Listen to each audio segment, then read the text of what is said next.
ಹೊಡೆಯುತ್ತಾ ಭಾರತೀಯ ಸೇನೆ ಏಕಕಾಲಕ್ಕೆ 3 ಪಡೆಗಳಿಂದ ಪಾಕ್ ಮೇಲೆ ಅಟ್ಯಾಕ್ ಮಾಡುವ ಸಾಧ್ಯತೆ ಅಧಿಕವಾಗಿದೆ. ಉಗ್ರ ನೆಲೆಗಳ ಮೇಲೆ ಕಾರ್ಯಾಚರಣೆಗೆ ಆರ್ಮಿ ತಯಾರಿಯನ್ನ ಮಾಡಿಕೊಳ್ತಾ ಇದೆ. ಭೂಸೇನೆ, ವಾಯುಸೇನೆ ಮತ್ತು ನೌಕಾಸೇನೆ ಈ 3 ಪಡೆಗಳು ಈಗ ಸನ್ನದ್ಧವಾಗಿವೆ. ಶತ್ರು ರಾಷ್ಟ್ರ ಉಡೀಸ್ ಈಗಾಗಲೇ ಪರಮಾಧಿಕಾರವನ್ನ ನೀಡಲಾಗಿದೆ. ಸ್ಥಳ ಸಮಯ ನೀವೇ ನಿರ್ಧಾರ ಮಾಡಿ. ಶತ್ರು ರಾಷ್ಟ್ರೀಯನ್ನ ಸದೆಬಡಿಯುವ ನಿಟ್ಟಿನಲ್ಲಿ ಸೇನೆಗೆ ಫ್ರೀ ಹ್ಯಾಂಡ್ ಅನ್ನ ಪ್ರಧಾನಿ ಮೋದಿ ಕೊಡ್ತಾ ಇದ್ದಂತೆ ಈಗ 3 ಪಡೆಗಳು ಎಲ್ಲಾ ರೀತಿಯಿಂದ ಸಿದ್ಧತೆಯನ್ನ ಮಾಡಿಕೊಂಡಾಗಿದೆ. ಇನ್ನೇನಿದ್ರು ಪಾಕಿಸ್ತಾನ್ ವಿಲವಿಲ ಪುಕ ಪುಕ.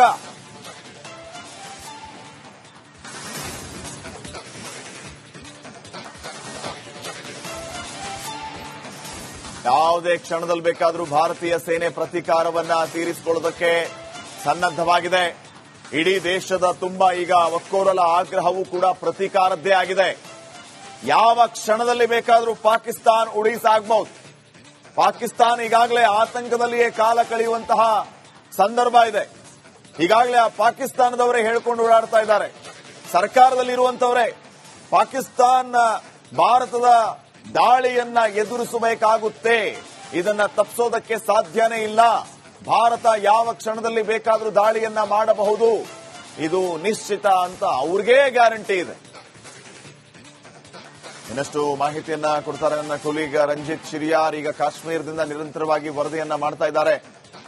ರಂಜಿತ್, ಗಮನಿಸ್ತಾ ಇದ್ದೀವಿ ಯಾವ ಕ್ಷಣದಲ್ಲಿ ಬೇಕಾದರೂ ಯುದ್ಧದ ಒಂದು ವಾತಾವರಣ ಸೃಷ್ಟಿಯಾಗುತ್ತೆ, ಯುದ್ಧಕ್ಕೆ ನಾಂದಿ ಹಾಡುವಂತಹ ಕೆಲಸ ಆಗುತ್ತೆ ಅಂತ ಹೇಳಿ 3 ಪಡೆಗಳು ಸರ್ವಸನ್ನದ್ಧವಾಗಿವೆ ಎಲ್ಲಾ ರೀತಿಯಿಂದಲೂ ಶತ್ರುಗಳನ್ನ ಬಗ್ಗು ಬಡಿಯೋದಕ್ಕೆ.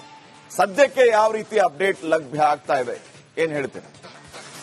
ಖಂಡಿತವಾಗ್ಲೂ ಕೂಡ ಶ್ರೀಪಾದ್ ಪಾಟೀಲ್, ನೋಡಿ, ಪ್ರತಿ ಕ್ಷಣವೂ ಕೂಡ ಪ್ರತಿ ಹಂತವೂ ಕೂಡ ಮಹತ್ವವನ್ನು ಪಡೆದುಕೊಂಡಿದೆ. ಪ್ರಧಾನಿ ನರೇಂದ್ರ ಮೋದಿ ನಿನ್ನೆ ಮಹತ್ವವಾದ ಮೀಟಿಂಗ್ ಆದ ನಂತರ, ಸಶಸ್ತ್ರ ಪಡೆಗಳ ಮುಖ್ಯಸ್ಥರ ಜೊತೆಯಲ್ಲಿ ಮಹತ್ವವಾದ ಮೀಟಿಂಗ್ ಆದ ನಂತರ, ಅದಾದ ನಂತರ ಆದಂತ ಬೆಳವಣಿಗೆ ನಾವು ಬೆಳಿಗ್ಗೆಯಿಂದಲೂ ಕೂಡ ಗಮನಿಸ್ತಾ ಇದ್ದೀವಿ. ಎಲ್ಲಾ ರಸ್ತೆಗಳಲ್ಲೂ ಕೂಡ ನಾಕಾಬಂದಿಯನ್ನ ಸೇನಾ ಸಿಬ್ಬಂದಿ ಹಾಕಿದ್ದಾರೆ. ನಿನ್ನೆಗಿಂತಲೂ ಕೂಡ ಇವತ್ತು ಬಂದೋಬಸ್ತ್ ಹೆಚ್ಚಾಗಿದೆ. ಈ ಬಂದೂಕಿನ ಟ್ರಿಗರ್ನ ಮೇಲೆ ಕೈ ಇಟ್ಕೊಂಡು ಸೇನಾ ಸಿಬ್ಬಂದಿ ಪ್ರತಿ ಕ್ಷಣವನ್ನು ಕೂಡ ಇಲ್ಲಿ ಸನ್ನದ್ಧ ಸ್ಥಿತಿಯಲ್ಲಿ ನಿಂತು ಅವಲೋಕಿಸ್ತಾ ಇದ್ದಾರೆ. ಅದರ ಜೊತೆಗೆ ಗಡಿಯಲ್ಲಿ ಸಂಪೂರ್ಣವಾದಂತ ಕಟ್ಟೆಚ್ಚರವನ್ನು ವಹಿಸಲಾಗಿದೆ. ಪ್ರವಾಸಿ ತಾಣಗಳನ್ನ ನಿರ್ಬಂಧ ಮಾಡಲಾಗಿದೆ. ಹಾಗೆ ಪಂಜಾಬ್ ಸೇರಿದಂತೆ ಕೆಲವು ಭಾಗಗಳಲ್ಲಿ ಈಗ ಬಿಎಸ್ಎಫ್ ನ ಯೋಧರು ಹೋಗಿ ಅಲ್ಲಿ ಅಲರ್ಟ್ ಆಗಿದ್ದಾರೆ.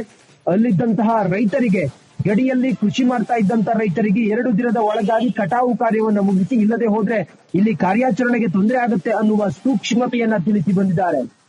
ಮತ್ತೊಂದು ಕಡೆಯಲ್ಲಿ ಭಾರತೀಯ ನೌಕಾಸೇನೆ, ಭಾರತೀಯ ವಾಯುಸೇನೆ, ಭಾರತದ ಭೂಸೇನೆ, 3 ಸೇನೆಗಳು ಅಟ್ ಅ ಟೈಮ್ ಪಾಕಿಸ್ತಾನದ ಮೇಲೆ ದಾಳಿ ಮಾಡೋದಕ್ಕೆ ಅಥವಾ ಭಯೋತ್ಪಾದಕರ ನೆಲೆಗಳನ್ನು ಉಡೀಸ್ ಮಾಡೋದಕ್ಕೆ ತಯಾರಿಯನ್ನ ಮಾಡಿಕೊಂಡಿದ್ದಾರೆ.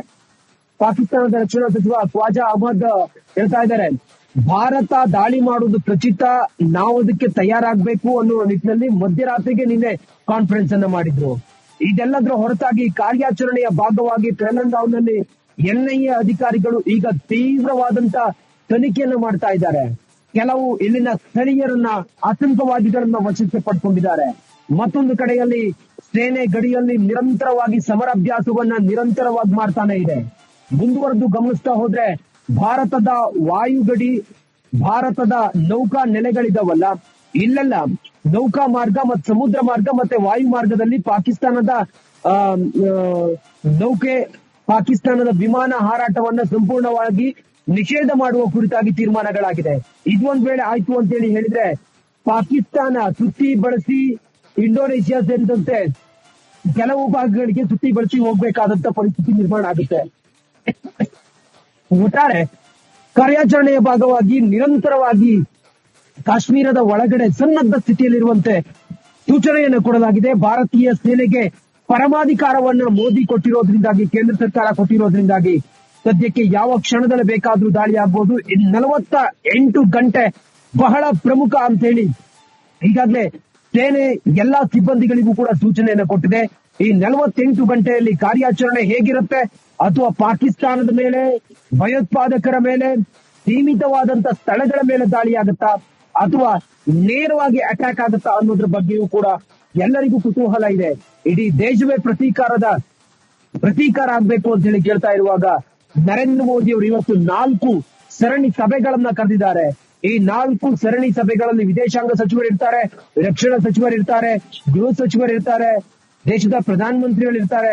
ಇವರೆಲ್ಲರೂ ಕೂಡ ಈ ಸಭೆಯಲ್ಲಿ ಈ ದಾಳಿ ಆದ ನಂತರ ಭಾರತ ಒಂದು ಕ್ಷಿಪ್ರ ಕಾರ್ಯಾಚರಣೆಯನ್ನು ಮಾಡಿ ಆದ ನಂತರ ಜಾಗತಿಕವಾಗಿ ಏನೆಲ್ಲ ಸವಾಲುಗಳನ್ನ ಎದುರಿಸಬೇಕಾಗುತ್ತೆ, ರಾಜತಾಂತ್ರಿಕವಾಗಿ ಇದನ್ನ ಹೇಗೆ ಬ್ಯಾಲೆನ್ಸ್ ಮಾಡ್ಕೊಳ್ಬೇಕಾಗುತ್ತೆ, ಇದೆಲ್ಲದ್ರ ಕುರಿತಾಗಿಯೂ ತಜ್ಞರ ಜೊತೆಯಲ್ಲಿ ಮಾತುಕತೆಯನ್ನ ಮಾಡಿದ್ದಾರೆ.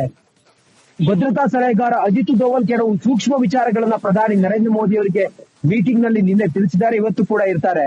ವಿದೇಶಾಂಗ ಸಚಿವ ಜೈಶಂಕರ್ ಕೂಡ ಇವತ್ತಿನ ಮೀಟಿಂಗ್ ನಲ್ಲಿ ಇರ್ತಾರೆ. ಒಟ್ಟಾರೆ ನಾವು ಗಮನಿಸ್ತಾ ಹೋದ್ರೆ ಕಾರ್ಯಾಚರಣೆ ನಿರಂತರವಾಗಿ ರಾತ್ರಿ ಹಗಲು ಎನ್ನದೆ ನಡೀತಾ ಇದ್ರೆ ಅದರ ಒಂದು ವೇಗ ಈಗ ಕ್ಷಿಪ್ರಗತಿಯಲ್ಲಿ ಸಾಗ್ತಾ ಇದೆ. ಒಮರ್ ಅಬ್ದುಲ್ಲಾ ಜಮ್ಮು ಕಾಶ್ಮೀರದ ಮುಖ್ಯಮಂತ್ರಿ ಒಮರ್ ಅಬ್ದುಲ್ಲಾ ಹೇಳ್ತಾ ಇದ್ದಾರೆ, ನೋಡಿ ಈ 2 ದಶಕಗಳಿಂದ ನಾವು ಭಯೋತ್ಪಾದಕರ ವಿರುದ್ಧ ಹೋರಾಟ ಮಾಡ್ಕೊಂಡು ಬಂದಿದ್ದೇವೆ. ಆದ್ರೆ ಈ ಪೆಹಲ್ಗಾಂವ್ನ ದಾಳಿ ಆದ ನಂತರ ಈಗ ಹೊಸ ತಿರುವನ್ನ ಪಡೆದುಕೊಂಡಿದೆ. ನಾವು ಇದನ್ನ ಅಂತಿಮ ಹಂತಕ್ಕೆ ತೆಗೆದುಕೊಂಡು ಹೋಗ್ತೀವಿ ಅನ್ನೋದನ್ನ ಹೇಳ್ತಾ ಇದ್ದಾರೆ. ನೋಡಿ, ನಾವು ಶಾಂತಿ ಮತ್ತೆ ಸಂತಸವನ್ನ ಅರಸಿ ಬಂದಂತ ಪ್ರವಾಸಿಗರನ್ನ ಅವ್ರನ್ನ ಕಾಪಾಡ್ಲಿಕ್ಕಾಗಿಲ್ಲ, ನಮ್ಗೆ ಅವರ ಪ್ರಾಣವನ್ನು ಉಳಿಸ್ಕೊಳ್ಲಿಕ್ಕಾಗಿಲ್ಲ. ಆದ್ರೆ ಈ ಹೊತ್ತಿಗೆ ಅದಕ್ಕೆ ಕಾರಣರಾದವರಿಗೆ ತಕ್ಕ ಶಾಸ್ತಿಯನ್ನ ಮಾಡೋದಕ್ಕೆ ನಾವು ಕೇಂದ್ರ ಸರ್ಕಾರದ ಜೊತೆಗೆ ಎಂದಿಗೂ ಕೂಡ ಇದ್ದೀವಿ ಅಂತ ಹೇಳಿದ್ದಾರೆ. ಮತ್ತೊಂದು ಕಡೆಯಲ್ಲಿ ಕಾರ್ಯಾಚರಣೆಯ ಭಾಗವಾಗಿ ಗಡಿಗೂ ಕೂಡ ಸೇನಾ ಬಂಕರ್ಗಳು, ಸೇನಾ ವಾಹನಗಳು ಅಥವಾ ಗಡಿಯಲ್ಲಿ ಕಟ್ಟೆಚ್ಚರ ಇದೆಲ್ಲವೂ ಕೂಡ ನಡೀತಾ ಇದೆ. ರಿಪಬ್ಲಿಕ್ ಕನ್ನಡ ಅಂತ ದುರ್ಗಮವಾದಂತ ಸ್ಥಳಗಳನ್ನು ತಲುಪಿ ಅಲ್ಲಿನ ಚಿತ್ರಣವನ್ನು ಜನರಿಗೆ ತೋರಿಸುವಂತ ಪ್ರಯತ್ನವನ್ನ ಮಾಡ್ತಾ ಇದೆ. ಒಟ್ಟಾರೆ ಬೂದಿ ಮುಚ್ಚಿದ ಕೆಂಡದಂತಿದೆ ಪರಿಸ್ಥಿತಿ. ನಿಗಿ ಅಂತಿರುವಂತ ಭಾರತ ಯಾವ ಕ್ಷಣದಲ್ಲಿ ಬೇಕಾದ್ರೂ ನಿಗೂಢವಾದ ಕಾರ್ಯಾಚರಣೆಯನ್ನ ಮಾಡಿ ಎಲ್ಲವನ್ನ ಉಡಿಸಿ ಮಾಡುವಂತ ಸಾಧ್ಯತೆಗಳಿದೆ. ಅದಕ್ಕೆ ಪೂರಕವಾದಂತ ವಾತಾವರಣ ಈಗ ಸೃಷ್ಟಿಯಾಗಿದೆ. ಎಲ್ಲಾ ಪ್ರಮುಖ ಸರ್ಕಲ್ಗಳಲ್ಲಿ ಬ್ಯಾರಿಕೇಡ್ಗಳನ್ನ ಹಾಕ್ತಾ ಇದ್ದಾರೆ. ಎಲ್ಲ ಪ್ರಮುಖ ಸರ್ಕಲ್ಗಳಲ್ಲಿ ಸೇನಾ ಬಂಕರ್ಗಳು ಬಂದು ಡೆಪ್ಲಾಯ್ ಆಗ್ತಾ ಇದಾವೆ. ಕೆಲವು ಸೂಕ್ಷ್ಮ ಪ್ರದೇಶಗಳಲ್ಲಿ ಇದ್ದಂತ ಜನರನ್ನ ಖಾಲಿ ಮಾಡುವ ಕೆಲಸವೂ ಕೂಡ ಆಗ್ತಾ ಇದೆ. ಒಟ್ಟಾರೆ ಇನ್ನುಳಿದಿರುವಂತ 2 ದಿನಗಳು ಭಾರತದ ಮಟ್ಟಿಗೆ ಬಹಳ ಪ್ರಮುಖವಾದಂತ ದಿನಗಳು. ಹೀಗಾಗಿ ಭಾರತ ಈಗ ಸರ್ಕಾರ ತೆಗೆದುಕೊಳ್ಳುವಂತ ನಿರ್ಧಾರದ ಜೊತೆಗೆ ನಿಂತುಕೊಂಡಿದೆ. 4 ಮಹತ್ವದ ಸರಣಿ ಸಭೆಗಳಾದ ನಂತರ ಈ ಕೇಂದ್ರ ಸರ್ಕಾರ ಏನ್ ಮಾಡುತ್ತೆ ಅನ್ನೋದು ಕುತೂಹಲ ಇದೆ. 3 ಸೇನೆಗಳು ಸನ್ನದ್ಧವಾಗಿ ನಿಂತಿದ್ದಾವೆ. ಆಯಾ ವಿಂಗ್ಗಳನ್ನ ಆಯಾ ಸ್ಥಳಗಳಲ್ಲಿ ಡಿಪ್ಲಾಯ್ ಮಾಡಲಾಗಿದೆ. ನೋಡಿ, BSF ಅನ್ನ ಬಾರ್ಡರ್ ಅಲ್ಲಿ ಡಿಪ್ಲಾಯ್ ಮಾಡಿದ್ರೆ NSG ಕಮಾಂಡಗಳು ಪ್ರಮುಖವಾಗಿ ಭಯೋತ್ಪಾದಕರನ್ನ ಹುಡುಕಿ ಅವರನ್ನ ನಿರ್ಮೂಲನೆ ಮಾಡ್ತಾ ಇದ್ದಾವೆ. ಹಾಗೆ ಅಸ್ಸಾಂ ರೈಫಲ್ಸ್ ಕೆಲವು ಸೀಮಿತ ಸ್ಥಳಗಳಲ್ಲಿ ಡಿಪ್ಲಾಯ್ ಆಗಿದೆ. ಸದ್ಯಕ್ಕಂತೂ ಕ್ರಮಬದ್ಧವಾಗಿ ವ್ಯವಸ್ಥಿತವಾಗಿ ಸೇನೆಯನ್ನ ನಿಯೋಜನೆ ಮಾಡ್ತಾ ಇದ್ದಾರೆ.